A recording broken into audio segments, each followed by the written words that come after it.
Presidente del Consejo para la Transparencia, Marcelo Drago. Marcelo, gracias por estar con nosotros. Buenas tardes. Buenas tardes, Mauricio, Paula, un gusto. ¿Cómo estás, Marcelo? Igualmente. Bueno, además están cumpliendo 10 años de la ley, que vamos a estar hablando de ese tema en un ratito más, pero quería partir con este 17 de noviembre, que es un plazo que hay que cumplir porque hay que renovar, entiendo, a 2 consejeros Así es. del Consejo para la Transparencia. Y leí hoy día en la prensa que está toda la negociación desatada porque se vota en el Congreso, se vota en el Senado, y es una negociación binominal como tantas otras, ¿no? Como de respaldos políticos de un lado y de otro. Y Chile Transparente ha dicho, llegó el momento de cambiar esto tal vez, ¿no? Estamos hablando del Consejo de la Transparencia, la participación ciudadana, cuánto falta para avanzar en eso y que deje de ser que se instalen en el Consejo alguien de la oposición, alguien de la nueva mayoría cuando sea el turno de cada cual. Mira, tú lo has dicho, se van a cumplir 10 años de la ley de transparencia y acceso a la información, y es un buen momento para hacer una reflexión colectiva, transversal, que reúna a todos los sectores sobre cuáles van a ser los 10 años futuros de esta ley. Efectivamente, esta ley ha permitido empoderar a la ciudadanía. Es el instrumento esencial para hacer realidad la rendición de cuentas de las autoridades del Estado. Y es el momento de actualizarla, de extender el sistema, de profundizarlo, porque a mi juicio el sistema de acceso a la información y la transparencia deberá ser uno de los motores de las democracias. Las democracias modernas, uno de sus pilares fundamentales está la rendición de cuentas de las autoridades del Estado. En las decisiones que toman, que no pueden ser arbitrarias, que no pueden ser, tienen que tener fundamento, reflexión, y lo que permite la transparencia es justamente pedir esa rendición de cuentas. Y en ese contexto, ¿hay que cambiar la forma de seleccionar a los miembros del Consejo? Bueno, justamente parte de esa reflexión tiene que incluir las facultades del Consejo y el régimen de los consejeros para la transparencia. Como ustedes saben, la designación es un proceso que propone el presidente de la República al Senado en pares, como una propuesta única, y debe reunir 2/3 del Senado. 2/3 que es el quórum más alto que existe en el Parlamento para cualquier cosa, digamos. O sea, pero en el fondo se sigue cuoteando. es que Uno de cada lado, para obtener esos 2/3. Claro, tiene que reunir los 2/3 que equivalen a la reforma constitucional, por lo tanto los nombres que se proponen tienen que reunir ese nivel de apoyo. Ya, pero es que ese nivel de apoyo necesariamente pasa por el cuoteo político o debiera regir el nivel de especialidad que tenga la persona, el candidato, el nivel de tiempo que le va a dedicar a la labor, porque hoy día muchos de los consejeros no están a tiempo completo. Ninguno. No es un cargo, en la ley está establecido que no es un cargo de dedicación exclusiva ni a tiempo completo. Sin embargo, eso es justamente parte de la renovación que tiene que haber del sistema. Y parte de eso es justamente el proceso de selección y nominación de los candidatos. En México, por ejemplo, existen una suerte de audiencias públicas, existe un sistema competitivo donde se presenta una lista larga, eso se contrasta en el Senado, se realizan varias audiencias y se van descartando nombres y se va quedando una lista corta que en definitiva después ratifica los poderes del Estado. Quizás podemos avanzar, y yo creo que debiéramos avanzar hacia un proceso de esa naturaleza. Yo creo que le sirve al sistema, le sirve para fortalecer el Consejo para la Transparencia, el sistema de acceso a la información, y relevar este rol de esta institución que debe ser, como decía antes, uno de los motores de la democracia. Ahora, Marcelo Drago, en esa línea del motor de la democracia decías tú también que es vital y fundamental la rendición de cuentas de todas las autoridades del Estado. Hoy rinden cuentas por igual todas esas autoridades. Estoy pensando en las facultades del Consejo, estoy pensando en quien supervigila, por ejemplo, al mismo Congreso, a las Fuerzas Armadas, hoy día que estamos hablando de la investigación contra Fuente Alba, de Carabineros. ¿En eso también hay que avanzar? ¿Se puede avanzar? Yo creo que lo que tenemos hoy día es un sistema fragmentado, donde el Consejo de la Transparencia tiene facultades sobre buena parte del Estado, sobre 880 organismos públicos. Pero hay algunos órganos autónomos constitucionales, como la Contraloría, el Tribunal Constitucional, el Banco Central, que tienen sus propios sistemas. Y lo mismo sucede con los otros poderes del Estado, claro, el Poder Legislativo y el Poder Judicial.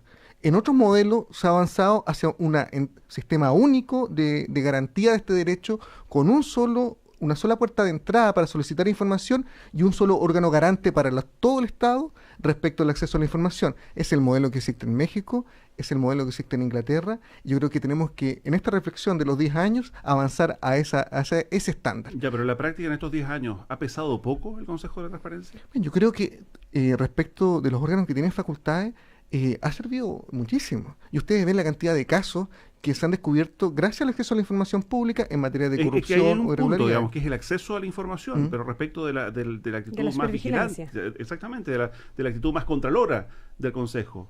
Nosotros, perdón, pero tenemos sumariado y hemos impulsado sanciones contra distintos órganos del Estado. Quizás no es una cosa que se discuta todos los días por los diarios, pero tenemos un sumario abierto contra el comandante en jefe de la FACH, tenemos otro contra un rector de universidad pública, y así, ¿para qué hablar de los municipios que tienen dificultades de distinta naturaleza por su falta de capacidad institucional a veces para responder al sistema? Nosotros hemos hecho valer este derecho. El Consejo de Transparencia tiene dientes para hacerlo, y los órganos del Estado han sentido eso. Por eso se ha avanzado, y por eso yo decía en otra oportunidad que estamos llegando al máximo capacidad técnica, porque están cumpliendo en general. No tenemos un sistema donde se le esté haciendo, como inicialmente en el sistema se guardaban información, habían ámbitos de opacidad. Hoy día estamos avanzando a una cultura que yo creo que en buena parte del sector público está establecido, que ya saben que la información en manos del Estado va a ser pública sí o sí. ¿Cuál es esa parte que falta? Porque en distintos balances del Consejo para la Transparencia en estos años, por ejemplo, aparecen con la peor nota o con mala nota los municipios. Y hemos visto lo que ha pasado, por ejemplo, en San Ramón, a propósito de los eventuales vínculos que se están investigando con el narcotráfico. ¿Cuánto cumplen, por ejemplo, los municipios y cuánto puede hacer el Consejo de Transparencia para que cumplan? Porque parece ser un territorio bien opaco. A diferencia, por ejemplo, de lo que pasa con la Cámara, más allá de lo que uno piensa con el mismo gobierno, ¿qué pasa con los municipios? Una nota aparte para lo de San Ramón. Debe ser la situación más grave que hemos visto en el sector público desde que yo tengo memoria. Estamos hablando de la penetración del narcotráfico en instituciones del Estado. Eso no lo habíamos visto. Ya, pero eso fue denunciado por un equipo de investigación periodística. ¿No debería haber sido detectado por entidades públicas? Voy a eso de inmediato. No sabemos si lo de San Ramón es un caso aislado, y quizás podemos suponer que no. El narcotráfico necesita a los municipios para lavar dinero, para dar autorizaciones de los juegos de azar, de las discotecas, en fin, efectivamente son un espacio donde el narcotráfico está penetrando, y yo creo que ahí tenemos que poner una barrera china, una muralla muy firme para contener esto desde el inicio, ahora que lo detectamos. Dicho eso, ¿cuánto cumplen los municipios? Pero la investigación de TVN sobre San Ramón se mencionó sistemáticamente que se obtuvo la información a través del sistema de transparencia y acceso a la información pública. Estamos cumpliendo. Gracias a ese sistema se pudo obtener buena parte de la información que logró descubrir esas materias. ¿Pero cuánto cumplen los municipios en general? En general, los municipios deben tener unas 5 categorías sobre cumplimiento. Hay municipios con muy buen estándar, que tienen facultades, capacidad institucional y técnica, y cumplen bien. Y hay otros municipios intermedios y hay otros muy pobres, entre los cuales hay algunos que les cuesta mucho cumplir, y a pesar de eso, muchos de ellos cumplen. Hay otros que les cuesta mucho cumplir, pero no tienen ni siquiera la voluntad de realizarlo. Y nosotros en eso ejercemos nuestras facultades. Somos cuidadosos a la hora de primero tratar de darles las herramientas y se fortalezcan para poder cumplir con la ley, porque esta es una ley que no es fácil de cumplir, que es un peso significativo para la administración del Estado, que no es gratuito, que tiene un costo elevado y se nota mucho en estas instituciones pequeñas y en los municipios más alejados. Sin embargo, en general, los que tenemos más problemas de cumplimiento, la institución del Estado con más dificultades, son los municipios por esta variedad que existe. Pero yo diría que una mirada más o menos global, los municipios de estándar medio y alto están cumpliendo, y los más pequeños, algunos cumplen muy bien y otros sencillamente no hay mucha voluntad. Y en el acceso a la información de lo que ocurre al interior de las Fuerzas Armadas, ¿qué pasa ahí? Nosotros, las Fuerzas Armadas, deben ser uno de nuestros principales clientes, digamos, en materia de reclamos de la ciudadanía por no facilitar el acceso a la información pública. Y hemos sido clarísimos con ellos sistemáticamente en ir despejando la materia. Yo creo que se ha utilizado, la ley permite efectivamente resguardar información que diga relación con el interés nacional o la seguridad nacional. Bajo ese rótulo puede caer cualquier cosa, o sea, al final es un tema de interpretación, ¿o no? Exactamente, usted lo dice. Cuando hay un verdadero interés nacional o un verdadero perjuicio eventual a la seguridad del Estado, a la seguridad nacional, nosotros somos los primeros en señalar que esa información tiene que resguardarse. Pero no se puede utilizar como mecanismo para opacar información, como una excusa para entregar la información. ¿Y eso no lo resuelve? El Consejo de la Transparencia sistemáticamente, y tenemos casos todos los días en un número bastante elevado, en donde vamos resolviendo sistemáticamente. Ahora, pero ¿cuál es la facultad de coerción, lo voy a decir así, del Consejo de Transparencia, por ejemplo, ante la negativa de las Fuerzas Armadas de entregar cierta información que no es calificada como de interés nacional? ¿Qué ha pasado? Y ha pasado harto. Nosotros tenemos la posibilidad de, el momento en que se niega la información, se recurre al Consejo, nosotros resolvemos que se debe entregar. Si cumplen los plazos y no reclaman de ilegalidad a las Cortes, están obligados a entregar bajo sanciones pecuniarias del funcionario asociado. Y estamos hablando de funcionarios partiendo por el comandante en jefe de las distintas ramas. ¿Y cuántas siguiendo... multas de esas se han pagado o se han cursado? Bueno, miren, nosotros tenemos hoy día sumariado al comandante en jefe de la FACH por el caso asociado a los pilotos que bombardearon el Palacio de la Moneda el 11 de septiembre de 1973. Ese es un caso que hoy día tenemos abierto. Obviamente, para ejercer las sanciones tiene que haber un sumario donde se puedan discutir y ellos pueden expresar todos los argumentos a favor y en contra, pero nosotros vamos a resolver. Y eso está abierto hoy día. Los dientes existen y ellos saben, ellos tienen conciencia, tratan de cumplir, pero nosotros no permitimos que se utilice el argumento de la seguridad nacional a materias que no son. Por ejemplo, un caso histórico, el puente Mecano, en la época post-terremoto de 2010, cuando se señaló que no se podía entregar esa información porque estaba financiado vía ley reservada del cobre. En aquella época todavía era reservada. Claro. El Consejo de Transparencia señaló que no, que esa información tenía que entregarse y se entregó finalmente. La transparencia, perdón, para ir avanzando en la conversación, el tema de la transparencia en el Congreso y particularmente todo este caso del copy-paste en el Senado, ¿con qué herramientas cuentan ahí? No contamos con ninguna, porque los órganos autónomos constitucionales, como lo que señalaba antes, el Banco Central, la Contraloría, el Tribunal Constitucional, tienen sistemas propios. Lo mismo pasa con el Congreso, donde existe la Comisión de Ética y Transparencia, lo que resuelve en definitiva.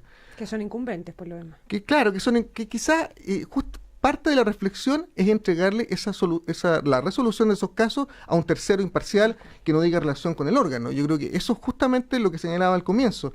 Este sistema fragmentado, donde debiera haber un solo órgano garante. Ahora, el caso de esa información en particular, yo entiendo que se solicitó, pero después no se reclamó la no entrega. Entonces ahí se produjo, si hubiera pasado lo mismo con el Consejo de Transparencia, nosotros nunca hubiéramos podido resolver nada, porque no se reclamó el que no se haya entregado esa información. Entonces hay una situación un poco curiosa en que terminó. Marcelo, nos queda un minuto, pero necesito preguntarlo porque lo conversábamos con Mauricio, el tema de la participación de la ciudadanía en esto de la ley de transparencia. ¿Cuánto ha ido aumentando el requerimiento de información de un ciudadano de a pie, de los ciudadanos comunes y corrientes? Es exponencial. Más allá de lo que en estos 10 años ha aumentado sistemáticamente. Nosotros hemos tenido que reforzar los sistemas. Nosotros la principal señal que tenemos son en los reclamos. Y estamos hablando que se pasó de 100 reclamos mensuales a 150, hoy día estamos en los 350 reclamos mensuales. Reclamo por no entrega de información. No entrega de información, que es la señal que nosotros tenemos. La gente puede pedir acceso a la información que tienen los organismos del Estado a través de la página web de ustedes. Como hay distintos canales para solicitar la información, no tenemos el dato estadístico exacto global. Tenemos un subconjunto bien significativo que es lo que usan el sistema del portal para la transparencia. Y eso ha ido aumentando. Y este año en particular, el final del año pasado y lo que va del 2017 ha aumentado exponencialmente. ¿Qué es lo que más pide la gente? Mira, primero pide materia asociada a beneficios, subsidios del Estado. Cuestiones que les afecta directamente para acceder a la vivienda, servicios de salud, de educación. Después se piden ya materias asociadas al control social de decisiones públicas, mucho asociado a municipios. En números son altísimos las solicitudes de los municipios. ¿Plano regulador? También mucho de plano regulador. Sigue siendo lo que tenemos más cerca, ¿no? El claro, y lo que está en el día a día de todo. Mucho plano regulador, mucho de direcciones de obras municipales. Y después está una diversidad de otras materias, mucho asociadas también a estudios de tesis de estudiantes que requieren información para poder trabajar en sus materias, y hay un sinfín de otras misceláneas, digamos. Pero esta es una ley que está bastante viva desde el punto de vista ciudadano. Todos los días aumenta el número de personas que utilizan los mecanismos, pero tenemos que ir mucho más allá. Yo creo que a los 10 años de la ley, si queremos que sea un motor de la democracia, tenemos que profundizar el sistema, tenemos que extenderlo, tenemos que terminar con esta fragmentación y tenemos que elevar los estándares y hacer una sola vara para todos los poderes del Estado. Marcelo Dorago, presidente del Consejo para la Transparencia, esta tarde conversando con nosotros aquí en lo que queda del día. Marcelo, muchas gracias por venir. Muchas gracias a ustedes, Paula, Mauricio. Muy amable, buenas tardes. Nosotros vamos a una brevísima pausa, ya estamos de regreso con la segunda hora de lo que queda del día. Maravilloso, Taquilla, Mortal, Macanudo. Ya comenzó el Cyber Monday en París.cl. Más de 30.000 productos, las mejores marcas.